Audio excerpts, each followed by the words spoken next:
गुजरात में हुए 2002 के दंगे तो आप सभी को याद ही होंगे और हाल ही में वायरल हुई ये तस्वीर भी कहीं ना कहीं आपको बिल्किस बानो गैंगरेप की याद जरूर दिलाती होगी। जी हां, ये वही तस्वीर है जिसमें बिल्किस बानो के रेप के आरोपियों को सुप्रीम कोर्ट के द्वारा मई के महीने में बरी कर दिया गया। इसके बाद बिल्किस बानो के द्वारा इन्हीं आरोपियों की जमानत पर पुनर्विचार याचिका सुप्रीम कोर्ट में डाली गई थी, जिसके बाद कोर्ट ने इस याचिका को खारिज कर दिया।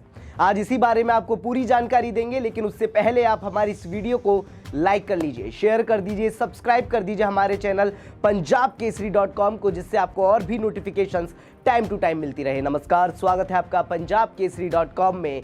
मैं हूं आपके साथ उद्देश्य मंगल। दरअसल सुप्रीम कोर्ट के द्वारा बिल्किस बानो की जमानत पर पुनर्विचार याचिका को खारिज कर दिया गया है। इस याचिका में बिल्किस बानो ने मई में दिए गए सुप्रीम कोर्ट के उस आदेश को चुनौती दी थी जिसमें गुजरात सरकार को 1992 के जेल नियमों के तहत 11 दोषियों की रिहाई के लिए अनुमति देनी थी।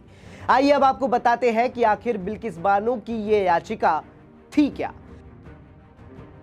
तो आपकी जानकारी के लिए बता दें कि मई 2022 में जस्टिस अजय रस्तोगी ने एक दोषी की याचिका पर आदेश दिया था कि गुजरात सरकार बिल्किस बानो मामले में दोषियों की रिहाई पर विचार कर सकती है।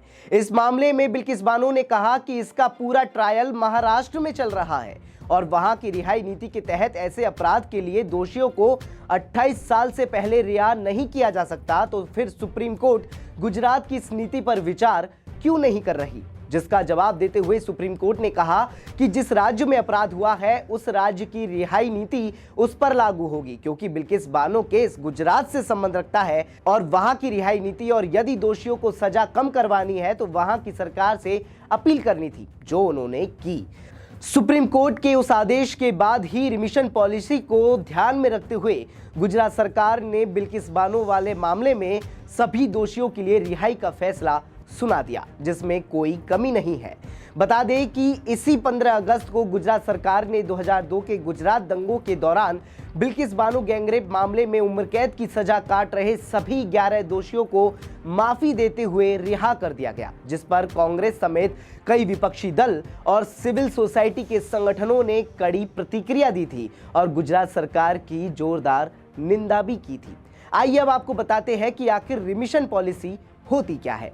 तो आपकी जानकारी के लिए बता दें कि रिमिशन पॉलिसी का सीधा सा मतलब सिर्फ इतना सा है कि दोषियों को उनकी सजा में कमी कर दी जाए, यानी जो सजा दोषी काट रहा है उसके नेचर में कोई बदलाव ना किया जाए। यानी यदि वो उम्र कैद काट रहा है तो उम्र कैद की जगह उसको कोई और सजा ना दी जाए, बल्कि उम्र कैद में ही उसकी अवधि को कम कर दिया जाए। और यदि वो दोषी नियमों के तहत नहीं चल रहा है, यानी रिमिशन पॉलिसी के नियमों के तहत नहीं चल रहा है, तो यह पॉलिसी इस हेतु कारगर साबित नहीं होगी।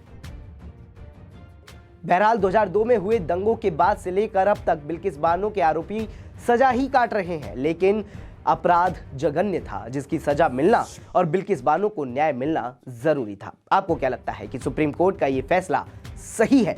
अपना जवाब हमारे कमेंट बॉक्स में जरूर दीजिएगा। देखते रहिए punjabkesari.com।